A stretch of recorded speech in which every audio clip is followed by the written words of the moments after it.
안녕하세요.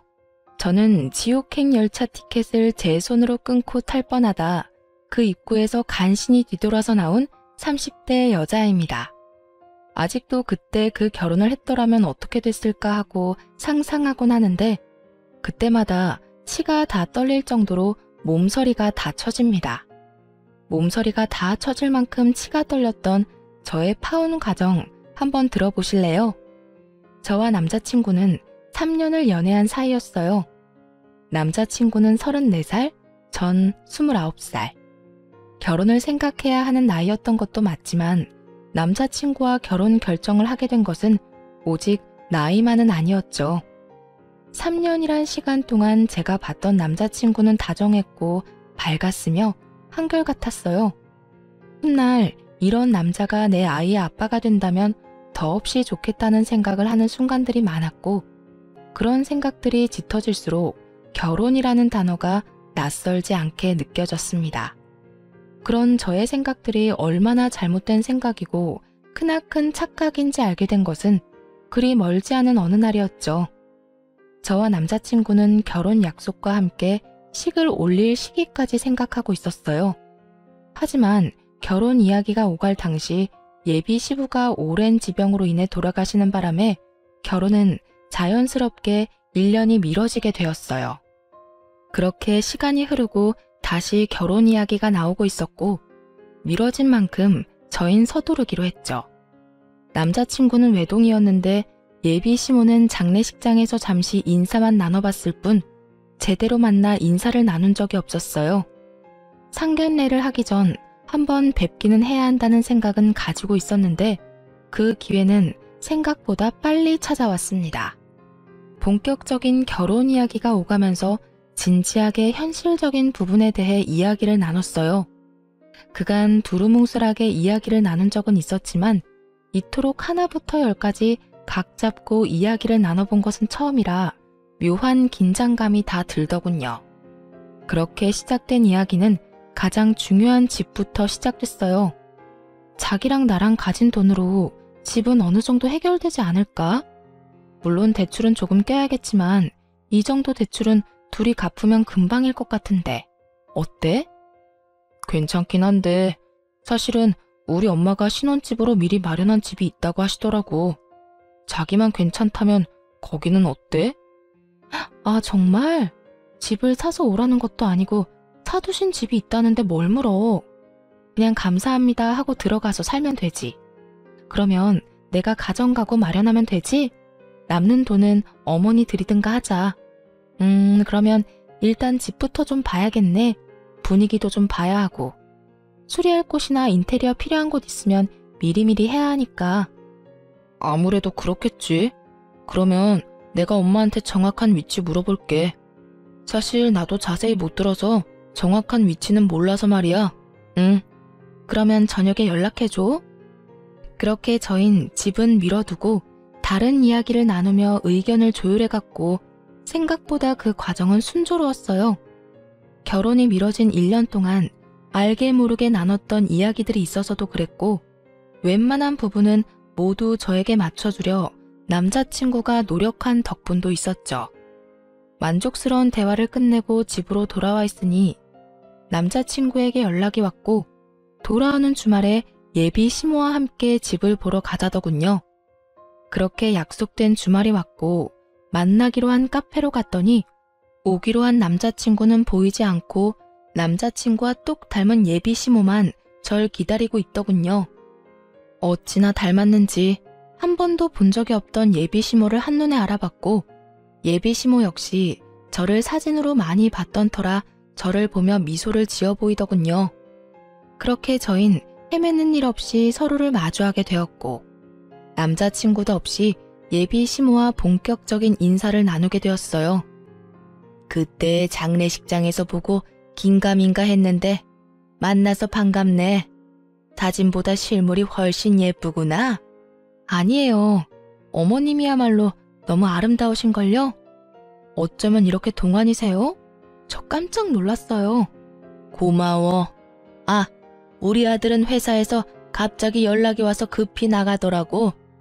워낙 정신없이 나가길래 내가 너 만나면 이야기 전해줄 테니 여긴 신경 쓰지 말고 우선 급한 일이나 처리하라고 했어. 그러니 연락 안 줬다고 섭섭해하지 말고. 아, 그럼요. 그럴 수도 있죠. 이렇게 칭찬으로 말문에 포문을 연 저희는 분위기를 좋게 이어나가려고 했지만 이따금씩 찾아오는 정막은 어쩔 수 없더군요. 또다시 찾아온 정막에 마른 침만 삼킬 때쯤 예비 시모는 곧잘 마시던 커피를 내려놓더니 먼저 말을 꺼내더군요. 이야기 다 들었지? 집은 그렇게 하기로 했고 가정가구는 알아서 준비하면 될 것 같아. 그리고 번거로운 절차나 형식은 다 생략했으면 하는데 괜찮지? 아들한테 들으니 요즘엔 그렇게 하는 게 트렌드라고 해서 말이야. 조금 의아했어요. 다 생략하는 게 좋겠다고 생각은 했지만 남자친구의 말론 아무래도 자신이 외동이라 엄마가 제대로 격식 차리고 싶어 할 수도 있다는 이야기를 들었던지라 그렇게 하는 것도 나쁘진 않겠다고 생각했거든요. 그런데 그런 예비 시모의 입에서 생략하자는 말이 나오니 의아할 수밖에요. 제가 의아함을 감추지 못하고 있으니 시모는 오해를 했는지 이런 말까지 하기 시작했어요. 아, 혹시 혼수가 부담스러우면 정말 최소한으로 꼭 필요한 것만 채워 넣어도 되니 너무 부담 가지지 마라. 살면서 필요한 게 있다 싶으면 내가 채워줄 테니. 아니에요. 저도 그간 모은 돈이 있어서 그 정도는 충분히 할 수 있어요. 마음만으로도 감사해요. 전 손사래까지 치며 아니라고 했고 예비 시모는 그런 저를 보며 인자한 미소를 보였어요. 그 후로도 많은 대화를 나눴고 전 생각보다는 예비 시모가 괜찮은 분 같다는 생각을 하며 신혼집으로 향하게 되었죠. 그런데 신혼집에 가까워지면 질수록 참 이상하더군요. 분명 남자친구와 제가 살게 될 신혼집으로 간다고 들었는데 예비 시모의 차는 남자친구의 집을 향해 달리고 있었으니까요. 이윽고 예비 시모의 차가 멈춰선 곳은 다름 아닌 익숙한 아파트의 지하 주차장이었어요. 제가 매번 남자친구를 기다렸던 아파트 입구였죠. 3,000세대가 넘는 아파트였는데 심지어 그 집과 같은 동에 살게 된다는 걸 깨달았을 땐 이게 무슨 상황인가 싶더군요. 일단 전 아무 말도 하지 않고 엘리베이터에 몸을 실었고 엘리베이터가 같은 층에 멈춰섰을 땐 당혹스러움을 감출 길이 없었습니다. 그런 제 표정을 본 시모는 걱정하지 말라는 말과 함께 이렇게 말하더라고요. 아, 무슨 생각하는 줄 알겠는데 같이 사는 건 아니니까 그런 걱정은 하지 마렴. 이렇게 말한 시모가 빙그르 웃으며 바로 옆집의 문을 여는데 솔직히 지금 뭐 하자는 건가 싶더라고요. 이건 거의 같은 집에 산다고 봐야 무방하지 않을까요? 같은 아파트, 같은 동인 것도 모자라 옆집이라는 사실을 정말 남자친구가 몰랐을까 하는 생각과 함께 이 난관을 어떻게 헤쳐나가야 하나 당황스럽기만 했죠. 사실 혼자 되신 지 1년밖에 되지 않는 예비 시모를 생각해 신혼집은 되도록이면 예비 시댁에서 가까운 곳에 마련하는 것도 괜찮겠다는 생각은 했었거든요. 하지만 그건 어디까지나 가까운 곳이지 이렇게 같이 살다시피 하는 곳은 전혀 아니었어요. 그렇게 정신을 차려보니 집 아니었고 도저히 표정 관리가 되지 않았던 저는 일단 화장실에 도망치다시피 들어와 버렸어요. 거울을 보니 제 표정이 정말 가관이더군요. 그 순간 배에서 익숙한 고통이 느껴지며 직감적으로 한 달에 한 번 걸리는 마법의 날이 시작됨을 알게 되었어요. 하필 가방은 거실에 두었고 얼른 가방에 넣어둔 위생용품을 찾기 위해 조용히 화장실 문을 열고 나갔죠. 거실 쪽 베란다에서 창밖을 바라보며 예비 시모가 통화를 하고 있더군요. 중요한 전화라 굳이 베란다에서 통화하나 보다 싶어 조용히 가방만 꺼내가려고 했는데 그 순간 아들이라는 단어를 듣고 저도 모르게 귀를 쫑긋 세우고 말았어요. 아들, 그렇지 않아도 집 보여주고 있어. 반응? 어쩌기는 뭘 어때? 내 생각대로 입이 찢어지게 좋아하고 있어. 뭐 집도 넓고 좋으니 자기가 안 좋아하고 배겨? 아파트 단지로 들어서고 난 후 입이 찢어지게 좋아하기는커녕 미소 한 번 보인 적이 없었는데 어떤 모습을 보고 저딴 이야기를 전하는지 모르겠더군요. 그 이야기만으로도 충분히 어이가 없는데 더 어이없는 말들이 제 귀에 들리기 시작했어요. 애까지 있게 시댁 옆이라고 싫어하면 어쩔 거야? 너희 결혼한다고 진작 소문 다 나지 않았니? 그래, 그러니까. 그렇게 소문 다 난 마당에 파혼이라도 해봐라. 누구 손해일 것 같아? 남자는 아무 문제 없어도 여자는 그렇지도 않아. 온갖 추잡한 소문은 다 끌어안고 살아야 할 텐데 자기가 결혼 안 하고 배기겠어? 아우, 그리고 아들, 넌 도대체 눈이 어디 달린 거니? 여자 보는 안목 좀 키울 순 없어? 이 엄마는 얼굴 보고 깜짝 놀랐다. 명색에 우리 집 며느리 된다는 애 꼴이 그게 뭐야 도대체? 생긴 거는 꼭 여우처럼 생겨서는 입고 온 옷, 손에 쥔 가방, 신고 있는 신발까지 뭐 하나 제대로 된 것이 없던데? 걔 어느 정도 사는 집 애는 맞아. 그런데 왜 그렇게 후줄근하게 다녀? 엄마 창피해서 혼났어. 놀라움의 연속이었지만 이 정도에서 끝이 났다면 제가 이곳에 사연을 보내는 일은 없었겠죠. 네, 예비 시모의 말은 이것이 끝이 아니었어요. 입이 제대로 풀린 시모는 가쁜 숨을 고르더니 또다시 한바탕 쏟아내기 시작하더군요. 네가 좋다고 하니 일단 결혼은 허락하는데 1, 2년 여기서 살다가 합가하겠다고 한 약속이 잊지 마라. 그때 되면 내가 무슨 이유를 갖다 붙여서라도 합가시킬 거니.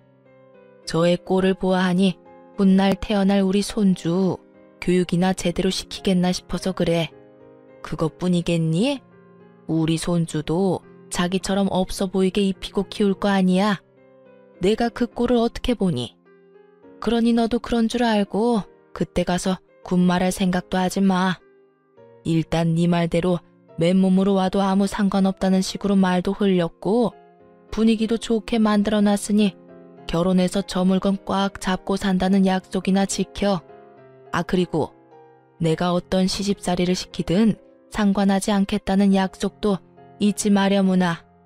그 약속 믿고 결혼 허락한 거니까. 휘몰아치는 말들을 들으며 전 어찌해야 할 바를 몰랐고 정신을 차려보니 예비 시모와 헤어지고 저의 집 제 방이더군요. 전 이해가 되지 않았어요. 제가 무슨 잘못을 했다고 저를 그리 미워하는 건지. 아니, 애초에 장례식장에서의 그 짧은 만남을 제외하곤 인사한 건 오늘이 처음이었는데 제 모든 것이 싫다고 할 만큼 미움받을 틈이 있었나 싶더군요. 전 곱씹고 또 곱씹어도 저에겐 어떤 잘못도 없었고 생각하고 또 생각해도 이건 아니라는 생각이 강하게 들었어요. 그렇게 한참을 생각에 잠겨 있는데 엄마가 조심스럽게 제 방으로 들어오더라고요. 걱정이 가득한 표정의 엄마. 당연했어요. 집을 보고 오겠다며 신나서 나간 딸이 넋이 나간 것도 모자라 잔뜩 굳은 표정으로 돌아왔으니 말이에요. 딸, 오늘 집 보고 온다더니 무슨 일이 있었던 거야? 아무리 남자친구와 제가 하는 파혼이라 할지라도 혼자 할 결정은 아니라는 생각이 들었던 저는 제가 듣고 본 모든 사실을 엄마에게 말해주었고 제 말을 다 들은 엄마는 격분하기 시작했어요. 아니 뭐 그런 집구석이 다 있어?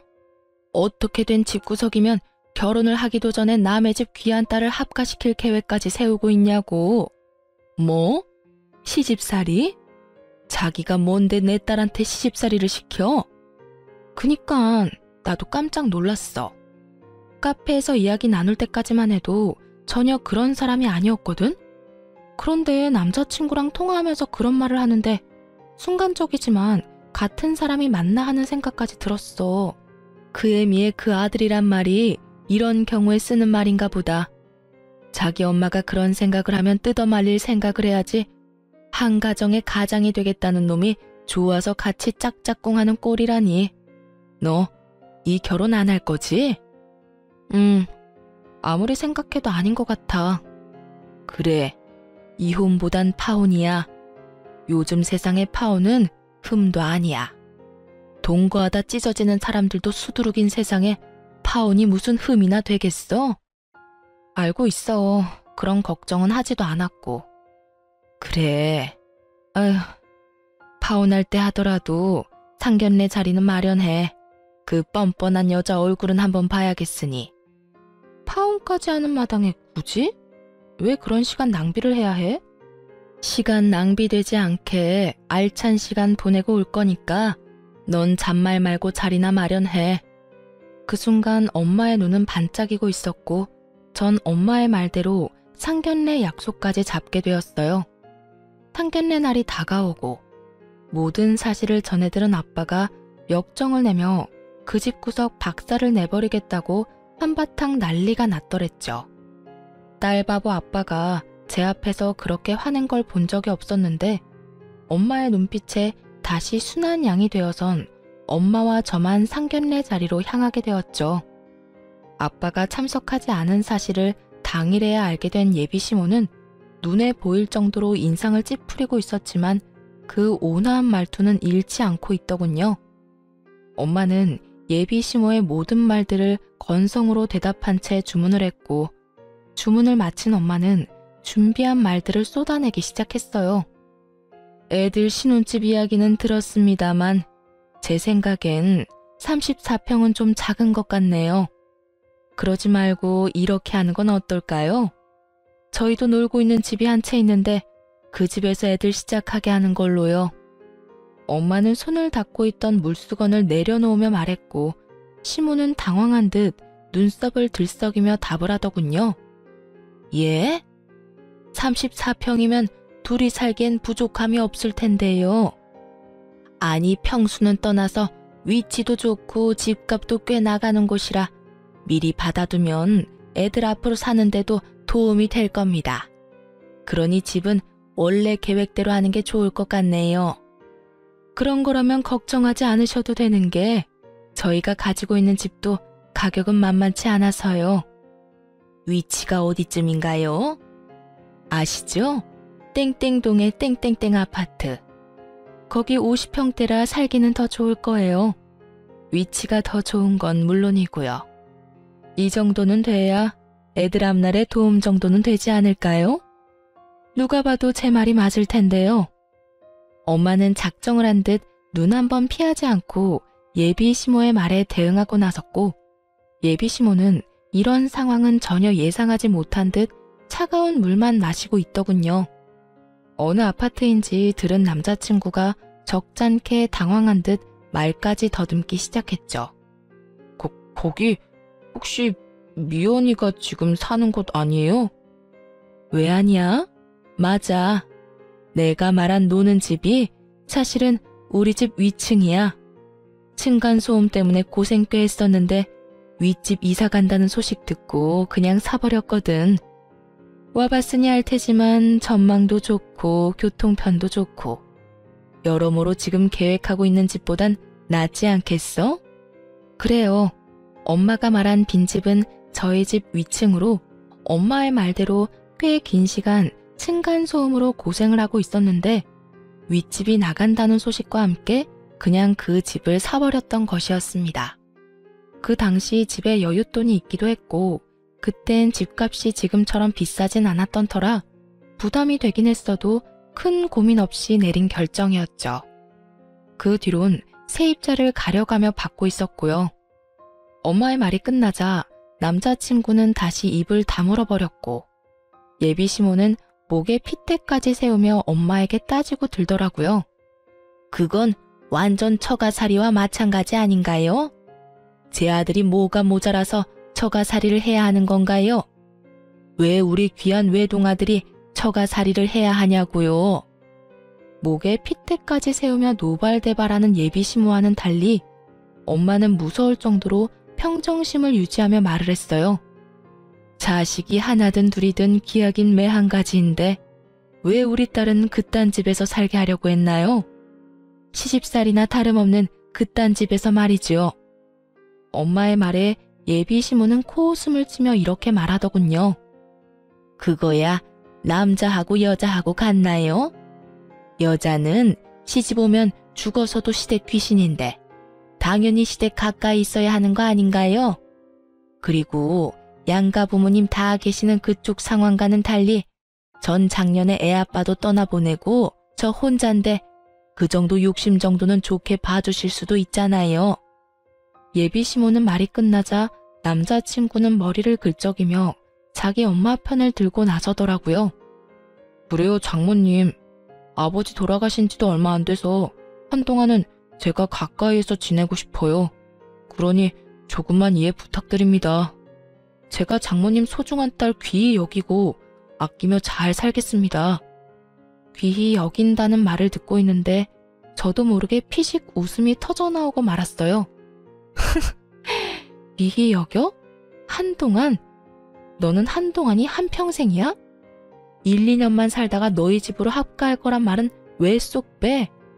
내가 싫든 좋든 무조건 합가할 계획까지 다 세웠잖아. 그게 무슨 말이야? 합가라니. 그런 계획은 세운 적도 없고 생각해 본 적도 없어.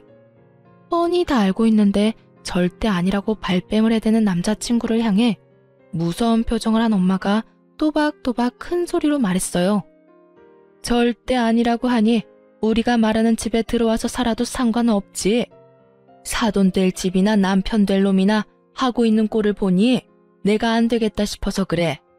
가진 건 쥐뿔도 없으면서 거치장 하는 데만 정신이 팔려서는 내가 딱 보아하니 지방 거덜내는 건 시간 문제일 것 같아서 그래. 아, 그리고 앞으로 태어날 손주도 걱정이지.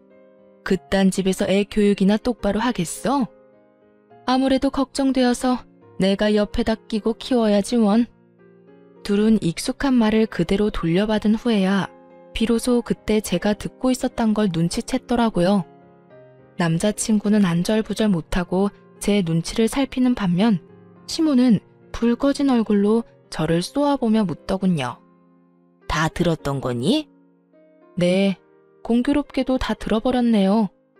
시집살이를 호되게 시킨다는 말까지 다 들어버렸는데 어쩌죠? 전 추후도 그 호되다는 시집살이를 당해줄 생각 따위는 없어서요. 이 흉한 년, 어디서 보고 배운 것 없이 남의 통 하나 엿들어? 하여튼 이래서 가정교육이 중요하다니까. 예비 시모는 욕설까지 섞으며 저에게 화를 내기 시작했고 그런 모습을 그냥 두고 보고만 있을 저희 엄마가 아니었습니다. 생긴 대로 논다더니 천박하게 생겨서는 말하는 꼴도 생긴 그대로네. 어디서 년자를 입에 올려? 뭐? 천박? 너 말 다 했어? 난 더는 당신 같은 천박한 사람이랑 말 섞고 싶지 않은데 어쩌지? 너 이제 어떻게 할 거야? 내 딸이랑 결혼할 거야 말 거야? 엄마는 궁시렁대고 있는 예비 시모를 무시한 채 남자친구에게 물었고 우물쭈물 눈치만 살피던 남자친구는 고개를 푹 숙인 채 이렇게 말하더군요. 장모님 뜻에 따르겠습니다. 예상치 못한 답변에 예비 시모와 저는 놀라 남자친구를 바라보고 있는데 엄마는 이런 답을 예상했다는 듯 피식하고 웃어버리시더라고요. 놀란 것도 잠시 예비 시모는 남자친구를 붙잡고 닥달하기 시작했고 남자친구는 여전히 고개조차 들지 못하고 있었어요. 네가 어떻게 그런 결정을 내릴 수가 있어? 네가 어떻게 나한테 이럴 수가 있냐고? 그러면 어떻게 해? 엄마한텐 미안하지만 나 미연이 정말 많이 사랑한다는 말이야. 이 결혼 꼭 하고 싶어. 그러니까 엄마가 이해 좀 해줘. 미안해. 상황은 흥미롭게 흘러갔고 엄마는 여전히 얼굴에 미소를 띠며 저에게 결정권을 넘겨주더군요. 미연아, 이제 네가 결정해. 네 남자친구는 자기 엄마를 등지는 한이 있어도 너랑 결혼은 하겠다는데 넌 어떻게 하고 싶어? 그제야 엄마의 알찬 시간을 보내게 해주겠다는 말이 이해가 되며 제 얼굴에도 미소가 걸리더군요. 전 엄마와 마찬가지로 얼굴에 미소를 띠며 주저없이 대답했어요. 파혼하고 싶어. 난 저 인간이랑 결혼할 생각 전혀 없어. 내가 미쳤어? 지옥길이 분명한데 알면서도 발을 담그게? 진심이었습니다. 그 당시 두 얼굴을 가진 예비 시모도 싫었지만 사실 제일 괘씸한 건 남자친구였거든요.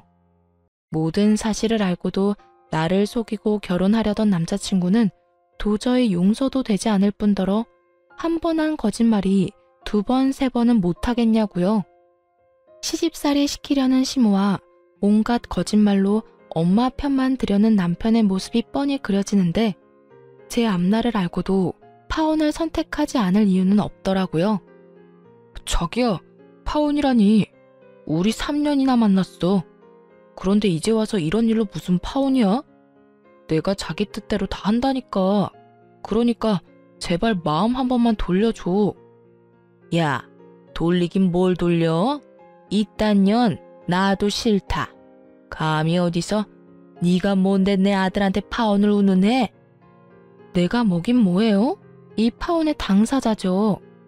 그러니까 아줌마보단 내가 파혼을 입에 올리는 게 좀 더 당연한 일이 아닐까요? 그리고 아줌마, 나도 싫어요. 나도 아줌마같이 몰상식한 사람이 내 시어머님이 되는 거 죽기보다 끔찍하다고요. 뭐? 아줌마? 끔찍해? 너 지금 말 다 했니? 다 하진 않았는데 그만하려고요. 더 해봤자 뭐하나 싶고 더 해봤자 내 입만 아픈 일 아니겠어요? 인연이? 이윽고 흥분이 최고조에 다다른 예비시모는 제 얼굴에 물을 부어버리더군요. 차가운 물이 제 얼굴을 적시고 물이 한 방울씩 뚝뚝 떨어지던 그때 이때껏 단 한 번의 흥분도 하지 않고 평정심을 유지하던 엄마가 그 자리에서 벌떡 일어나 똑같이 물을 끼얹으며 소리를 질렀어요.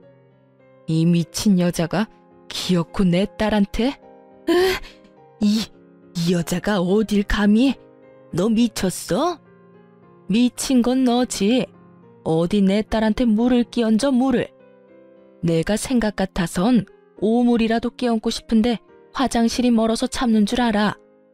엄마는 제 손을 잡은 채 그 자리를 박차고 나와버렸고 전 그렇게 파혼을 하게 되었습니다. 그 뒤로 남자친구였던 인간에게서 가끔 자니? 라는 소름 끼치는 연락이 오곤 했지만 그 연락이 2번이 넘어갈 무렵 차단을 함으로써 연락은 오지 않았죠. 그 대신 그놈이 집으로 찾아오기 시작하더라고요. 대꾸도 하지 않으면 찾아오지 않겠거니 했는데 끈질긴 전 남자친구 놈은 하루 이틀도 아닌 일주일을 찾아오더군요. 그쯤 되자 지긋지긋한 것을 넘어 미칠 지경이더라고요. 1초도 마주하고 싶지 않은 인간이 하루 중 제일 기쁜 저의 퇴근길을 망치고 있었으니까요. 일주일을 넘기던 날, 전 이대로는 안 된다는 생각이 들었고 제 팔을 붙잡고 매달리는 전 남자친구를 마지막으로 상대해 주기로 결심했죠. 할 말 있으면 빨리 해. 나 피곤하니까. 미연아, 드디어 내가 보이는 거야? 나한테 다시 기회 주는 거야? 기회를 주는 게 아니라 다신 찾아오지 말라고 마지막으로 들어주는 거야. 그러니 할 말 있으면 빨리 해. 미연아, 우리 정말 이렇게 헤어질 거야? 정말 이대로 끝낼 거야? 그러니까 제발 찾아오지 마. 부탁이야. 그 순간 갑자기 무릎까지 꿇고 애걸복걸하며 지저분하게 굴더라고요. 그래서 저는 당장 그 사람 엄마에게 전화를 걸었어요. 어머, 네가 웬일이니? 나한테 전화를 다 하고. 행여나 잘못했다고 빌 생각이면 하지 말거라. 네가 이제 와서 울고불고 빈다 해도 난 너 받아줄 생각 없다. 저도 그럴 생각은 없고요. 얼른 와서 그 잘난 아들 좀 데리고 가세요. 어딘지는 알죠? 일주일을 넘게 와서 무릎까지 꿇고 울고불고 비는데 정말 미칠 지경이라고요. 저의 말에 전화를 끊어버리고는 정말 비행기라도 타고 온 것인지 순식간에 모습을 드러내더군요. 너 당장 못 일어나? 이게 도대체 무슨 꼴이야? 네가 뭐가 부족해서 이딴 애한테 무릎까지 꿇어? 무슨 소리를 하든 전 남자친구는 미동도 없이 앉아 있었고 이윽고 아줌마의 비난은 저를 향하고 있었어요. 네 인연 때문이야. 내 아들이 이렇게 망가진 건 단 2년 때문이라고. 제가 정말 단 하나도 이해가 되지 않아서 그러는데 왜 이 모든 게 내 탓이 되는 걸까요? 내가 이 사람 불렀어요? 내가 이 사람 강제로 무릎이라도 꿇렸어요? 난요, 연락 받는 것도 싫어서 차단까지 했는데 직접 그것도 일주일씩이나 찾아와서 구질구질하게 매달린 건 이 사람이라고요. 인연이 오늘 너 죽고 나 죽자. 내가 너 오늘 가만 안 둘 거야. 온갖 고상이란 고상은 다 떨어대던 전 예비시모는 고함을 지르며 제 머리채를 휘어잡았고 파혼도 했겠다. 더는 참고 있을 필요가 없었던 저 역시 인정사정 없이 그 머리채를 잡아버렸어요. 개판도 그런 개판이 없었죠. 딸뻘 되는 제 머리채를 잡은 아줌마나 엄마뻘 되는 아줌마의 머리채를 잡은 저나 남들이 보기엔 독인 객인인 상황이었습니다. 몸으로 번져버린 저희의 싸움에 전 남자친구가 일어나 말려봤지만 흥분한 두 여자를 뜯어내기엔 역부족이었고 계속된 싸움에 결국 집에 있던 엄마까지 뛰어나오게 되었어요. 엄마의 목소리가 들리자 저는 그 아줌마의 손을 확 꺾어버리며 바닥으로 밀쳐버렸어요. 그 순간 엄마가 고이 들고 온 양동이를 두 사람에게 붓고는 이렇게 말했어요. 내가 경고했지? 오물을 뿌리고 싶은 걸 겨우 참고 있었다고. 그 양동이는 저희 집 강아지가 싼 소변 패드를 푹 담아놓은 오물이었어요. 엄마는 결국 바라던 대로 오물을 두 사람에게 끼얹어 버렸고 오물을 뒤집어 쓰게 된 두 사람은 고함을 지르더군요. 이게 뭐야? 엄마, 이거 오줌 찌른 내 아니야? 왜 아니야? 이 여자가 진짜 미쳤나? 왜 사람한테 오줌물을 뿌려? 두 사람의 표정과는 상반되게 엄마는 승리에 취한 표정을 짓고 있었고 제 손을 꽉 잡으며 이렇게 말하더군요. 그러게, 왜 찾아와서 이 난리야? 내 딸이 싫다는 말 못 들었어? 내 딸이 우스워? 네 딸이 얼마나 질질 흘리고 다녔으면 내 아들이 이랬겠어. 앞으로 딸 관리 좀 잘하란 말이야. 이런 일 없게. 이 무슨 억지스러운 말인지 모르겠더군요. 투명인간 취급을 해도 찾아와서 귀찮게 군 인간이 누군데 저딴 말을 짓거리는 건지. 입으로 나온다고 해서 다 말이 아니란 걸 그날 처음 알았지 뭐예요? 더불어 사람 입에서도 개소리를 할 수 있다는 사실도요.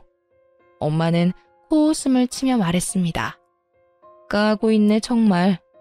내가 웬만하면 상스러운 말 쓰기 싫어서 참고 또 참았는데 너 같은 건 욕 없인 대화가 안 되겠네.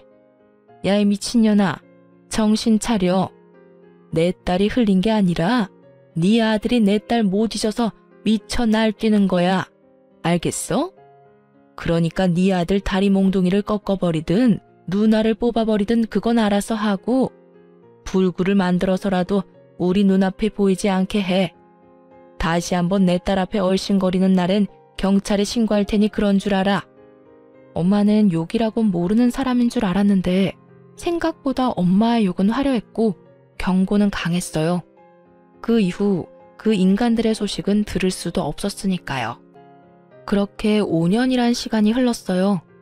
그동안 저는 좋은 사람을 만나 결혼도 하고 이제 300일이 되어가는 딸을 키우며 그 누구보다 행복하게 살아가고 있었어요.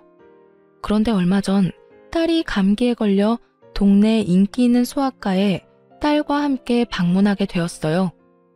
진료를 기다리며 딸을 보고 있는데 소아과 문이 열리더니 익숙한 두 사람이 들어오더군요. 네, 맞습니다. 익숙한 두 사람은 5년 전 시모가 될 뻔했던 여자와 남편이 될 뻔했던 남자였어요. 두 사람은 100일이 갓 넘어 보이는 아기와 함께였는데 표정이 좋아 보이진 않더라고요. 사실 지금의 남편과 결혼할 때 딱 한 가지 고민이 있었어요.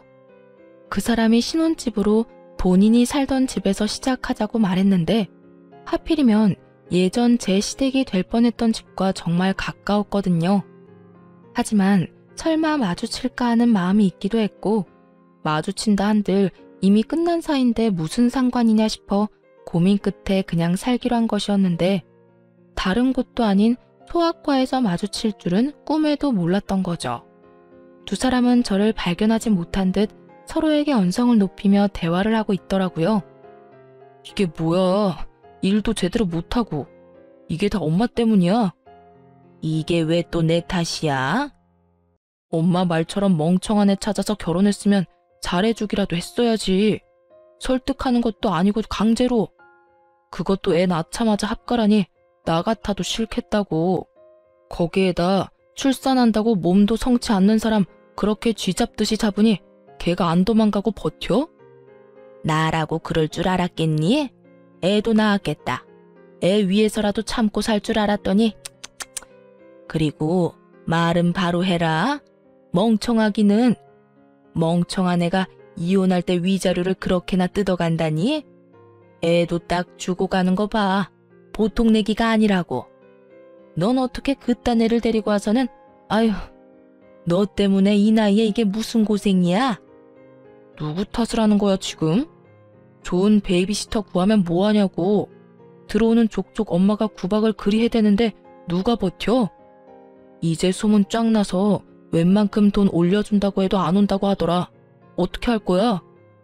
이야기를 들어보니 어디서 머릿속이 새하얀 여자를 낳까 결혼도 하고 아기까지 낳았지만 아기를 출산함과 동시에 애까지 낳았는데 자기가 어쩌겠냐는 무지한 생각을 했던 아줌마가 예전 저에게 하려고 한 것처럼 합가를 반강제로 밀어붙인 거였죠.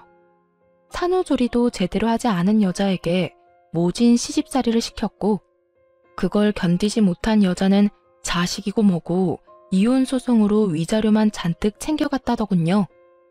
오죽했으면 자기 배 아파서 낳은 생떼 같은 자식을 버리고 도망갔을까 하는 생각도 들더라고요. 제가 보기엔 누구 하나 잘난 사람이 없는데 뭘 그리 따지는 것인지 이해가 되지 않기도 했고요. 병원 안에서 조용히 대화를 엿듣는 다른 엄마들도 같은 생각인지 저마다 곱지 않은 눈초리로 두 사람을 훑고 있더라고요.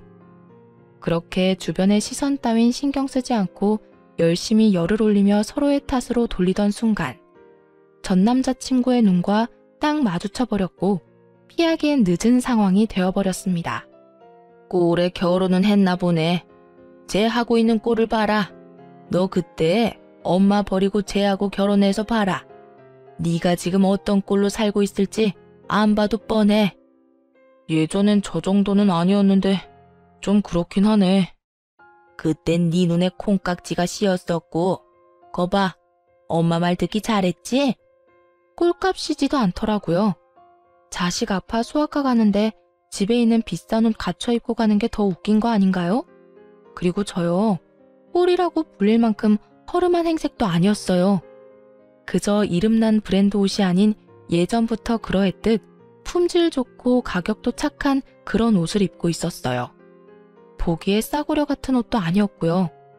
거기에다 상견례를 할 당시 꼴 같지도 않게 온몸에 명품을 휘두르며 자랑질하던 그쪽 집보다 낭비하지 않고 지내는 저희 집이 재산으로 보나 뭐로 보나 잘 산다는 것을 알았을 텐데 누가 누구 보고 꼴을 운운하는 것인지 이해가 되지 않더라고요. 또 한편으로는 참 여전하다는 생각도 들었고요. 아무것도 묻지도 따지지도 않고 저를 미워하던 늙은 여자나 그런 엄마도 부모라고 좋다고 쿵짝 맞춰주던 저놈이나 말이에요.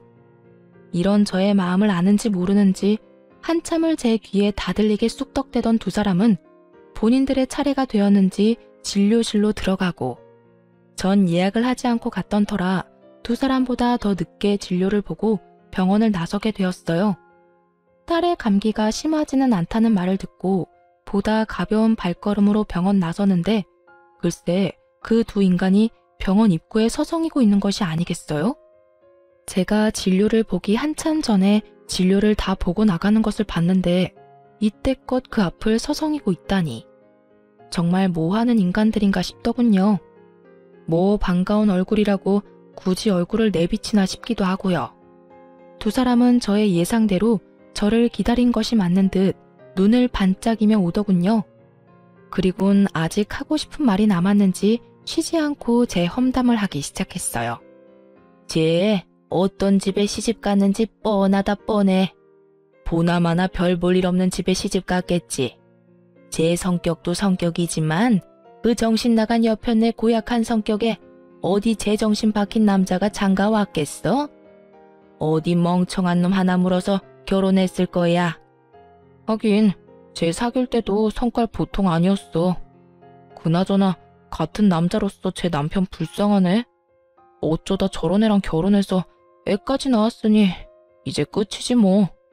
한평생 마누라 눈치도 모자라서 처가 눈치나 보고 살겠네. 넌 그런 애랑 결혼한다고 그 난리를 부린 거니? 엄마까지 버린다고 하면서? 에이 엄마, 그래서 결국 안 하고 엄마 곁으로 왔잖아. 지난 일은 묻어두자고요. 어찌되었든 내 옆에 제가 없다는 것만 기억하자고. 그래.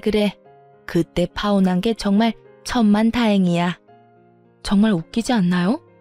나이도 먹을 만큼 먹은 사람들이 그렇게나 할 짓이 없는 것인지, 이제 와서 저래봤자 뭐가 남는다고 저딴 짓거리나 하는 것인지. 하긴 저딴 인간들이니 애까지 낳은 여자가 도망까지 가지 않았겠어요? 거기에다 자신들이 한 일은 생각지도 않고 입에서 나오는 대로 짓거려대는 모습들이 점점 제 신경에 거슬리고 있던 참이었죠.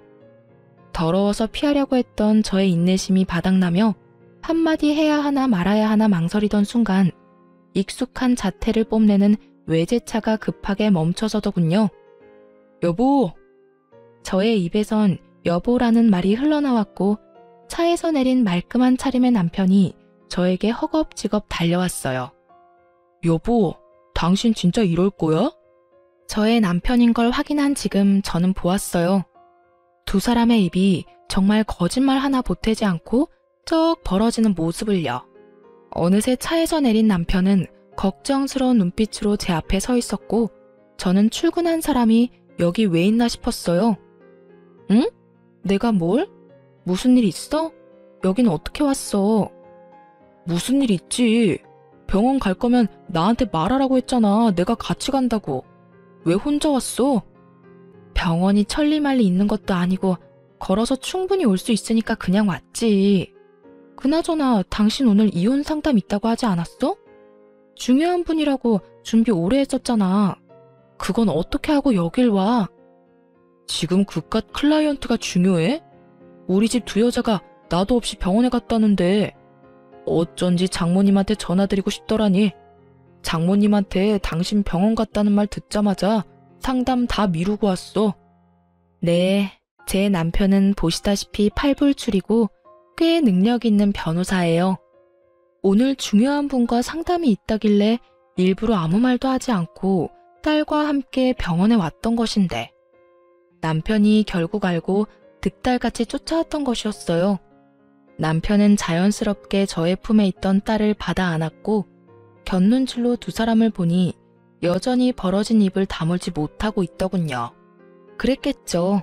두 사람은 제가 변변치 못한 남자랑 결혼해 대접, 대우 이런 것은 꿈도 못 꾸고 그저 애 하나 보고 사는 그런 불행한 꼴을 기대하고 있었던 것 같은데 제가 이리 사랑받으며 살고 있으니까요. 그 순간 귀히 대하겠다는 전 남자친구의 말이 왜 생각이 났는지는 모르겠지만 전 누가 보아도 귀히 대접을 받고 있었어요. 내가 이럴까봐 당신한테 말 안 한 거야. 다음부턴 절대 그러지 마. 병원 오는 게 뭐 힘든 일이라고 일까지 내팽개치고 와. 애 데리고 병원 오는 거 충분히 힘든 일이야. 그거 보통 일이 아니라고. 그러니까 내가 일도 내팽개치고 이렇게 달려오는 거 싫으면 다음부턴 미리미리 말해줘. 10분 전이라도 되니까 미리 말만 해. 괜히 혼자 애 데리고 고생하지 말고. 당신 출산하고 손목도 안 좋잖아. 그래서 걱정이 너무 돼서 그래. 남편은 제 손을 잡고 흔들며 애교를 부렸고 전 하는 수 없이 웃고야 말았죠. 제가 웃으니 남편도 방긋 웃어 보였고 저에게 이제 차에 타라는 듯 자연스럽게 뒷문을 열어주었어요. 전 누구보다 자연스럽게 그 차에 쏙 타버렸고요. 그 순간 두 사람의 표정이 어땠는 줄 아세요? 믿을 수 없다는 눈빛과 함께 절망적인 표정을 짓고 있더라고요. 품에 안은 아기는 쉴 새 없이 울고 있었고요. 그 순간 제 마음에 통쾌함이 가득했다면 제 심보가 너무 고약한 걸까요? 남들 생각이 어떻든 전 그 순간 참 통쾌했어요. 그렇게 사람 면전에 두고 온갖 무시와 핀잔을 해대더니 실상은 전 이렇게 사랑받고 있고 입이 마르도록 욕하던 그 꼴이 자신들이 처한 꼴이었으니까요. 그렇게 차에 탄 제가 통쾌함에 미소 짓고 있는데 남편이 차에 타려고 문을 열며 이렇게 외치더라고요. 안 되겠소. 우리 당장 차 한 대 더 사자. 당신 타고 다닐 차 있어야겠소. 아니면 이 차 줄까? 이 차 탈래? 이렇게 저의 팔불출 남편은 자신도 모르는 사이에 저의 복수의 마침표를 찍어주었어요. 전 이런 팔불출 남편과 아주 행복하게 잘 살고 있습니다. 남편은 앞서 말했듯이 저에게 다정하고 혹여나 제 손에 가시라도 박히는 날엔 저보다 더 아파해주는 그런 남자예요. 이런 남편이 무엇보다 좋았던 것이 있었는데요. 그건 바로 부모님을 존경한다는 것이었어요. 남편의 존경을 한 몸에 받을 만큼 시부모님은 존경받아 마땅한 좋은 분들이셨고 그런 좋으신 분들을 존경하고 섬기는 남편이 참 멋져 보이더라고요. 그래서 저도 제 시부모님들을 존경하고 잘 섬기며 살아가고 있어요. 남편은 시부모님을 존경하는 만큼 저희 부모님께도 바쁜 시간을 쪼개고 쪼개 잘하려고 노력해 주더라고요. 가끔 저러다 잘못되겠다는 생각이 들 정도로 하루 24시간을 참 바쁘게 사는 사람인데 그런 사람이 저희 부모님까지 잘 챙겨주니 진심으로 고맙다는 마음이 들더군요. 저야말로 정말 똥차 가고 나면 벤츠 온다는 바람직한 예가 아닐까 싶네요. 근래엔 1년에 한 번씩은 시부모님과 친정 부모님을 모시고 여행을 다니곤 하는데 이 행복이 영원했으면 좋겠다라는 생각이 들 정도로 행복해요. 혹시나 저처럼 결혼을 앞두고 이건 아니라는 생각으로 결혼을 망설이고 계신 분들께 말씀드리고 싶어요. 모든 사람이 나와 퍼즐 맞추듯 맞춰질 순 없더라도 최소한 나와 맞춰지려고 노력은 해야 답이 있지 않겠어요? 전 도저히 맞춰지지 않는 사람이 시어머니가 될 뻔했던 사람이고 그렇기에 파혼을 하고 지금껏 이 선택을 후회하지 않습니다. 해볼 때까지 해봐야 후회가 없다는 말도 있던데 그 말도 틀린 말도 아니죠. 하지만 저처럼 굳이 구렁텅이란 걸 뻔히 알면서 내 발 더럽혀가면서까지 그 구렁텅이에 발을 담가볼 필요가 있을까요? 선택은 그 갈림길에 서 있는 분들의 몫이겠지만 저로서는 고개가 내저어지네요. 하여튼 모든 분들이 현명한 선택을 하시길 바라며 저의 긴 사연 들어주신 모든 분 감사합니다. 좋은 하루 되세요.